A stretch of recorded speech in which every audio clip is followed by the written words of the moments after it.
Hello everyone. So in this lecture we'll be discussing how rate of a reaction depends on temperature and catalyst and वो हम समझेंगे from the point of view of collision theory. जैसे हमने शुरू में देखा था, हमने कहा था कि rate of a reaction जो है वो डिपेंड करता है मतलब उसकी जो एक्सप्रेशन लिखी थी हमने कुछ ऐसे लिखी ना कि rate constant times the concentration of reactants, कुछ ऐसा लिखता था and this raise to power some number.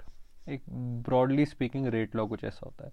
तो ये तो कॉन्सेंट्रेशन ऑफ रिएक्टेंट हो गया. अभी तक हमने जितना भी लेक्चर्स देखा, जितना भी क्वेश्चंस देखे, they all deal with concentration of reactant. This is rate constant and rate constant हमने क्या कहा था, it depends on two things, temperature and catalyst. तो हम बेसिकली अब इसके बारे में बात करेंगे, how rate constant changes when we change temperature and catalyst, और वो हम समझते हैं कोलिजन थ्योरी से. ठीक है, तो कोई भी सिंपल रिएक्शन अगर अज्यूम करें, कि कोई भी रिएक्शन अज्यूम कर लें, ए प्लस बी गिव्स सी, तो ए प्लस बी गिव्स सी को समझने के लिए हमको देखना है कि ए और बी के जो एटम्स है उनको आपस में इंटरेक्ट करना है या उनको आपस में कोलाइड करना है, तभी जाके रिएक्शन होगी. रिएक्शन खुद से नहीं होती है, right. There needs to be something that is to be done. कुछ ना कुछ तो करना पड़ता है. जैसे अगर एक मैं सिंपल एग्जाम्पल दे दूँ आपको, जैसे मैग्नीशियम है, magnesium plus oxygen gives MgO, right. Combustion of magnesium basically, अगर मैं ये रिएक्शन देखूँ तो ये रिएक्शन खुद से नहीं होती. Just like any other combustion reaction, आपको थोड़ी एनर्जी देनी पड़ती है ना. You need to introduce a flame ताकि मैग्नीशियम बर्न होना शुरू हो. या अगर हम सिंपल एग्जांपल देखें डे टू डे लाइफ में, अगर हम देखें तो हम एक ऐसी एग्जांपल भी दे सकते हैं जैसे बर्निंग ऑफ पेपर. जैसे बर्निंग ऑफ पेपर मान लें, तो हमारे पेपर में कार्बन है, जैसे मोस्टली वो एलिमेंट है, तो पेपर में कार्बन है और रूम में ऑक्सीजन है. तो हमको सबको पता है कि कोई भी कंबस्शन जो होता है किसी भी चीज़ का अराउंड आर से, वो प्राइमरीली ये चीज़ होती है, ये रिएक्शन.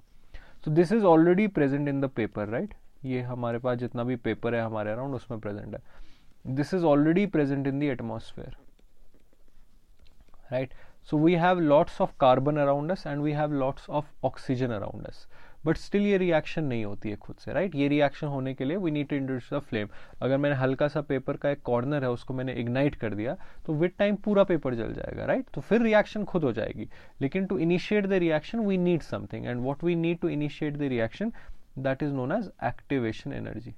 ठीक है, उसको हम कहते हैं activation energy. Energy required to initiate, to start a reaction. ठीक है, फिर वो रिएक्शन खुद हो जाएगी, लेकिन ये एनर्जी तो हमको चाहिए ही चाहिए होती है. ठीक है, अब इसको अगर हम थोड़ा एकदम टेक्निकल तरीके में समझे, if I try to understand this कि एक्चुअल में क्या हो रहा है, तो we try to apply this concept of gases. ठीक है, गैसेस में एक ग्राफ देखा था हमने कहा था कि कोई भी गैस है उसमें अगर हम ऐसे देखें फ्रैक्शन वर्सेस स्पीड या एनर्जी एक ही बात है, बिकॉज एनर्जी क्या होती है, half mv square, right, half mc square. तो जितनी ज़्यादा स्पीड होगी उतनी ज़्यादा एनर्जी होगी. तो हमने एक मैक्सवेल स्पीड डिस्ट्रीब्यूशन ग्राफ देखा था, जिसमें हमने देखा था कि कुछ molecule at any point of time in a gas, जो भी टेम्परेचर हो, कुछ मॉलिक्यूल्स की स्पीड जो होती है वो बहुत कम होती है, राइट.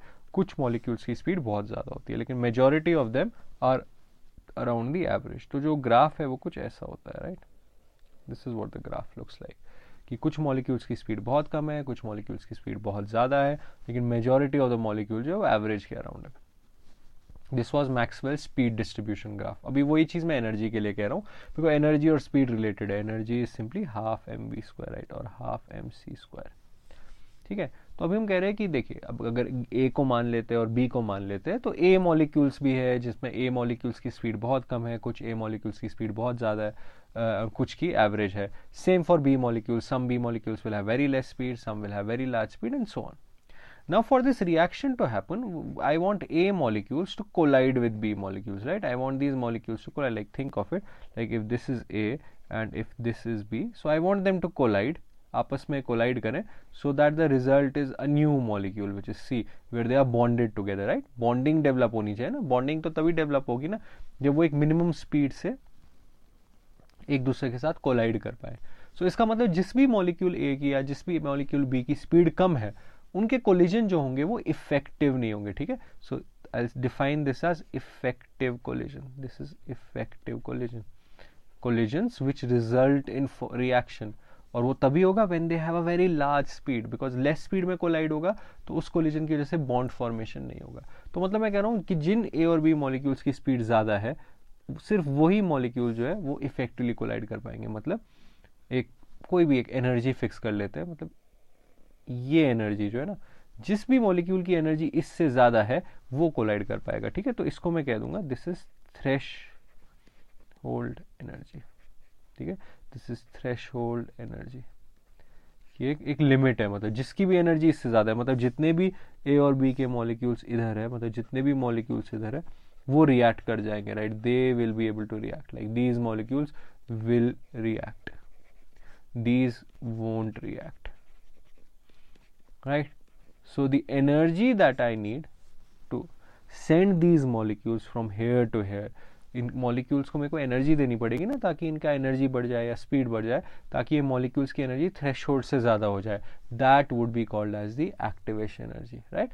सो बेसिकली जब मैं हम वही एग्जाम्पल डिस्कस करें जहां पेपर को बर्न कर रहे थे, so when you are initially igniting the flame, तब आप क्या कर रहे थे, you are giving molecules enough energy कि उनकी एनर्जी थ्रेशोल्ड से ज़्यादा हो जाए।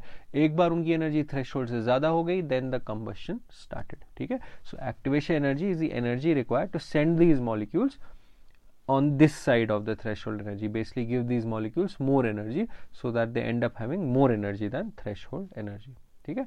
So that is the concept of this threshold energy and activation energy, ठीक है। तो ये एक्टिवेशन एनर्जी थ्रेशोल्ड एनर्जी एक चीज नहीं है, रिलेटेड है। Activation energy just the additional energy you need to give to ensure molecules have more energy than the given threshold energy, ठीक है।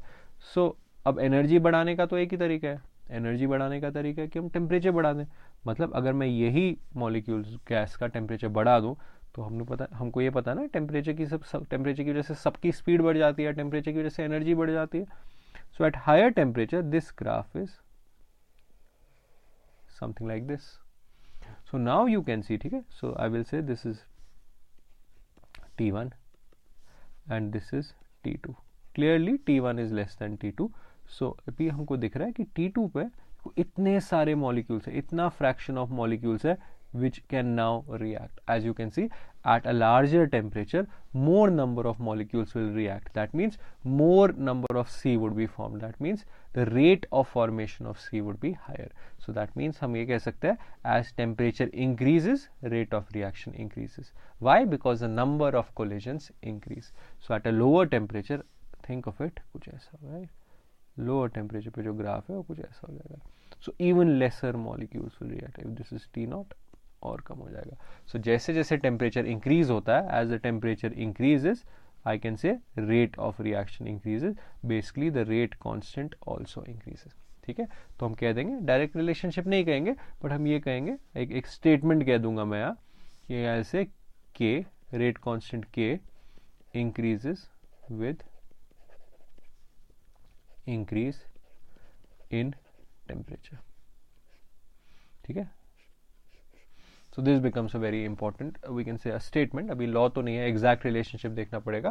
तो हम कह रहे हैं एज टेम्परेचर इंक्रीजेस, जो मॉलिक्यूल्स पोजेसिंग हायर स्पीड जो है वो इंक्रीज करता है। जितना मॉलिक्यूल का स्पीड ज़्यादा होता है, उतना chances of having an effective collision increase, उतना मॉलिक्यूल्स का स्पीड इस थ्रेशोल्ड एनर्जी से ज़्यादा होता है, ठीक है। तो अभी कैटलिस्ट का केस भी देख लेते हैं, ठीक है। So let me move on to the new cleaner page, ठीक है, नए पेज पर स्टार्ट करते हैं। So let me start this graph again because of, ठीक है, let me draw this again, ठीक है। तो मैं इस ग्राफ को फिर से बनाता हूँ जो हमने लास्ट पेज पे देखा था। तो this was fraction and this was energy. तो हमने कहा था एट अ गिवन टेम्परेचर, ये जो ग्राफ है ये कुछ ऐसा ग्राफ है, ठीक है। At a given temperature this graph looks like this, और हमने कहा था there is a sense of threshold energy, like एक थ्रेशहोल्ड एनर्जी है, ठीक है। तो critical energy, this is the threshold energy. तो अभी कौन से मॉलिक्यूल्स रिएक्ट कर पाएंगे जिनकी एनर्जी इससे ज़्यादा है। So now what we do is I will introduce a catalyst, ठीक है। I will introduce a catalyst. तो catalyst क्या करता है? Catalyst ensures कि जो collisions है, ठीक है, catalyst ensures जो collisions है they become more effective. वो कैसे होता है? Catalyst ensures जो reaction है वो उसके surface पे हो जाए, right? Catalyst ऐसा ensure करता है कि अगर हम imagine कर ले, अगर ये catalyst है, तो वो इंश्योर करता है कि अगर ए और बी रिएक्ट कर रहे हैं, if we have A and B reacting, so catalyst will ensure that A and B get attracted to its surface first. So जितने भी ए और बी के मॉलिक्यूल्स है, ठीक है, जितना भी हमारे पास ए है और जितना भी हमारे पास बी है, this entire thing gets attracted to this surface. Hence the chances of them, because पहले तो पूरे स्पेस में डिवाइडेड थे ना वो, अब वो इस सरफेस पे पूरे पे कंप्रेस हो गए. So now their chances of them colliding with each other increase. If the chances of them colliding with each other increase, the collisions now will become more effective, because पहले तो बहुत ज़्यादा space में थे, बहुत दूर दूर थे एक दूसरे से और collisions कम हो रहे थे. अब जैसे ही वो इधर एक compressed एक सरफेस पे आ जाएंगे, सारे मॉलिक्यूल्स एक सरफेस पे आ जाएंगे, तो उससे क्या होगा, they will continuously collide, the number of collisions per second will increase. As a result the more effective collisions will be happening every second. तो अभी क्या है, तो अभी मैं कह सकता हूँ कि अब हमको उतनी एनर्जी नहीं चाहिए जितनी एनर्जी पहले चाहिए थी, बिकॉज पहले ए और बी जो था वो बहुत बड़े स्पेस में फैला हुआ था. अभी ए और बी यहाँ आ गया, अभी तो एनर्जी बिना बढ़ाए कोलिजन बढ़ रहे हैं, राइट. सो अभी मैं कह रहा हूँ कि कम एनर्जी पे ही रिएक्शन हो जाएगी. सो इफेक्टिवली कैटलिस्ट क्या करता है, वो इंश्योर करता है कि कम एनर्जी पे ही रिएक्शन हो जाए. मतलब कैटलिस्ट क्या कर देता है, वो थ्रेशोल्ड एनर्जी को ही कम कर देता है, right. So this is also threshold energy, but this is while we used a catalyst. So catalyst ensures कि the threshold energy of conducting this reaction that decreases. So अभी क्या होगा, अभी all these molecules which earlier could not react will also react. So number of molecules per second reacting will increase, the rate of reaction will increase. ठीक है. So the simple, in a simple way I can say role of a catalyst is to reduce the threshold energy, or if I talk in terms of activation energy, catalyst reduces activation energy. ठीक है. Symbol for this is E A, activation energy. So catalyst activation energy को कम कर रहा है.